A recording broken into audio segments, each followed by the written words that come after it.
नमस्कार, आपण पाहत आहात ठळक घडामोड क्राईम न्यूज. निर्भीड पत्रकारिता आवत सत्याचा. टिपू पठाण टोळीतील फरारी आरोपीला हैदराबादातून केले जेरबंद. गुन्हे शाखेच्या युनिट 5 ची कारवाई. कोंढवा येथील महिलेची जागा बळकाविणाऱ्या सराईत गुन्हेगार टिपू पठाण याच्या टोळीतील फरारी आरोपीला गुन्हे शाखेच्या युनिट 5 च्या पथकाने तेलंगणातील हैदराबाद येथून जेरबंद करण्यात यश आले आहे. तो गेली 3 महिने फरार होता. फैयाज गफार बागवान, वय 28 वर्षे, राहणार खाजा मंजिल गल्ली, सय्यदनगर, हडपसर असे या आरोपीचे नाव आहे.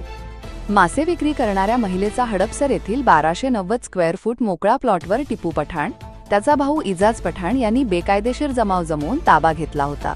महिलेने या जागेवर उभारलेले शेड पाडून टिपू पठाण याने आपला भाऊ इजाज पठाण याच्या मालकीची जागा असल्याचे सांगून स्वतःचा बोर्ड लावला होता.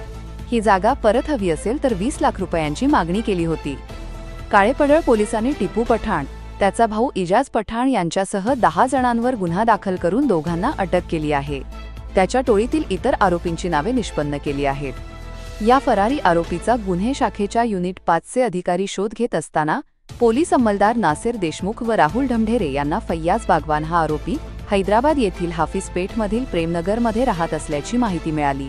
त्यानुसार पोलीस पथकाने मियापूर पोलीस ठाण्यातील पोलिसांच्या मदतीने फैयाज बागवान याला ताब्यात घेतले.